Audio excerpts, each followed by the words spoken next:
God, may our message today be received in our hearts with the assistance and aid of your grace. In Jesus' name, amen. The news last week showed us the reality of the shadows that compass us about and sometimes drown us. The gospel hounds out the hope that those shadows and those who dwell in those shadows can be healed.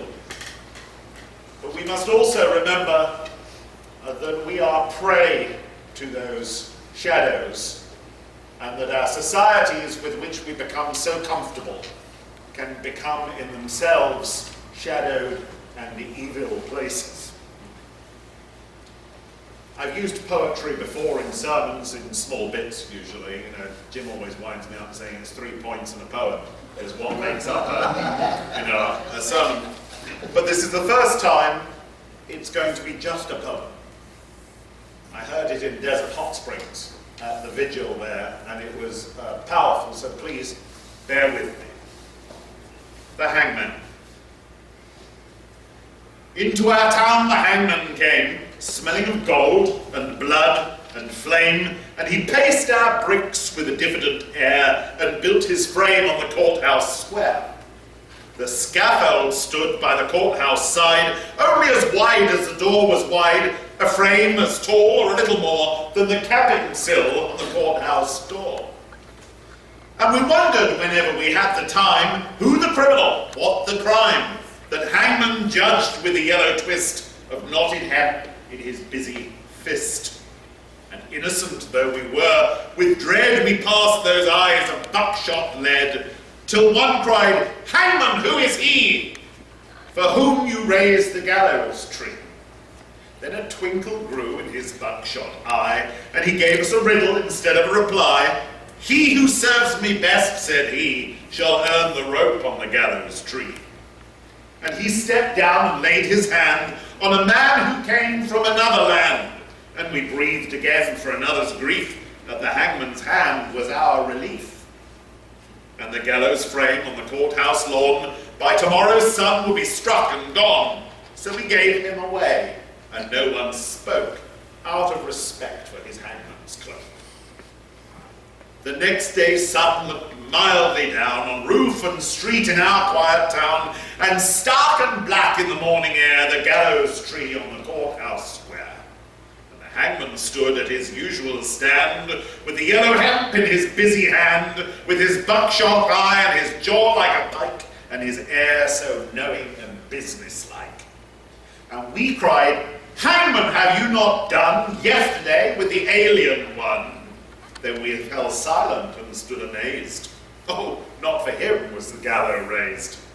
He laughed a laugh as he looked at us. "Did you think I'd gone to all this fuss? To hang one man? That's a thing I do, to stretch the rope when the rope is new." Then one cried, "Murderer!" One cried, "Shame!" And into our midst the hangman came. To that man's place, "Do you hold," said he, "with him that was meant for the gallows tree?" And he laid his hand on that one's arm, and we shrank back in quick alarm, and we gave him away, and no one spoke, out of fear for his hangman's cloak. That night we saw with dread surprise the hangman's scaffold had grown in size, fed by the blood beneath the chute. The gallows tree had taken root. Now as wide or a little more than the steps that led to the courthouse door, as tall as the writing, or nearly as tall, halfway up on the courthouse wall. The third he took, we had all heard tell, was a usurer and an infidel. "And what," said the hangman, "have you to do with the gallows bound, and he a Jew?" And we cried out, "Is this one he who has served you well and faithfully?" The hangman smiled, "It's a clever scheme to try the strength of the gallows beam." The fourth man's dark, accusing song had scratched our comfort hard and long. And what concern, he gave us back, have you for the doomed and black? The fifth, the sixth, and we cried again, "Hangman, hangman, is this the man?" "It's a trick," he said, that we hangmen know, for easing the trap when the trap springs slow. And so we ceased and asked no more, as the hangman tallied his bloody score, and sun by sun and night by night the gallows grew to a monstrous height. The wings of the scaffold opened wide till they covered the square from side to side, and the monster crossbeam looking down cast its shadow across the town.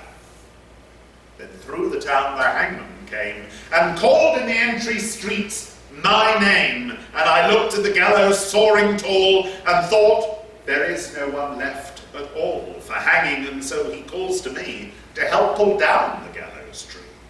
And I went out with right good hope to the hangman's tree and the hangman's rope. He smiled at me as I came down to the courthouse square through the silent town, and supple and stretched in his busy hand was a yellow twist of the hempen strap. And he whistled his tune as he tried the trap, and it sprang down with a ready snap, and then with a smile of awful command, he laid his hand upon my hand. You tricked me, hangman, I shouted then, that your scaffold was built for other men, and I no henchman of yours, I cried. You lied to me, hangman, foully lied. Then a twinkle grew in his buckshot eye. Lied you, tricked you? He said, not I. For I answered straight, and I told you true, the scaffold was raised for none but you. For who has served me more faithfully than you with your coward's hope, said he. And where are the others that might have stood side by your side in the common good? Dead, I whispered, and amiably, murdered, the hangman corrected me. First the alien, then the Jew, I did no more than you let me do. Beneath the beam that blocked the sky, none had stood so alone as I. And the hangman strapped me, and no voice there cried, stay for me in the empty square.